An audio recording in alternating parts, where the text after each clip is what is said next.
Well, we know millions of Americans are on the road again, loading up the family and heading out for a relaxing, we hope, summer vacation. Yeah, car trouble, though, certainly doesn't make that vacation very relaxing. And our Matt McCutcheon is live with what you need to do before you hit the highway. Hey, Matt. Julia, Naomi, good morning. Picture it. You're driving down the road. Everything's going smoothly. You happen to look around to see how much gas mileage you have left. Right here, this tells me we have 154 miles. But the big question, especially after Alexander Rossi's win, coasting in on fumes at this year's Indianapolis 500, the big question this morning is just how much can you stretch your gas mileage and how much can you trust that reading? We took that question to the experts.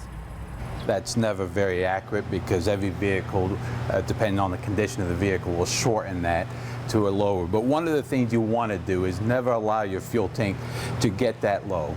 Always consider a quarter of a tank empty.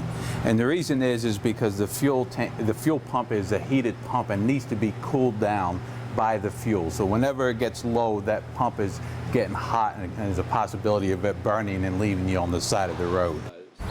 Christian Brothers Auto in Fishers says don't push it. That fuel tank can be a pretty expensive repair. Many people are heading in for a summer tune-up right now, and then you often get hit with that question, do you want to replace the air cabin filter? So is that a scam? We also asked the experts at Christian Brothers.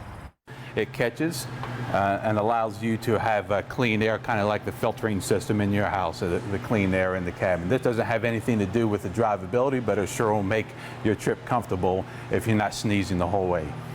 Speaking of that all-important comfortableness in your car, the air conditioner. How long should it take for things inside to cool down? Experts say you should begin to feel that cool air coming out here within just a couple of minutes. If it takes longer than that, or this air right here never really feels cold, could be a sign of a pretty serious issue. Coming up in our next hour, we're only just beginning our talk about the do's and don'ts of your car. We're going to go under the hood because there is a lot going on under here, obviously. And the big question I know Julia and Naomi are struggling with, what about all those fluids? Which ones do you top off? Which ones do you just kind of do halfway in the middle? Julia, Naomi, get pen, get paper out. I'm going to tell you everything you ever wanted to know.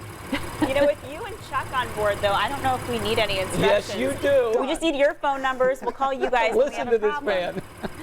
All right, that you have given some good advice. Hopefully everybody will get all those fluids and stuff fixed and put in their cars. Okay, so the before. quiz, and this is important, of what he just said. When you get down to a quarter of a tank of gas, what do you need to do? You're fine for another No, 50 you are miles. not. You fill it up then. When the light goes on, that's This when you drives have me to get crazy. gas. We're kidding. And we I speak know. for every husband in Indiana this know. morning. Well, if you're offering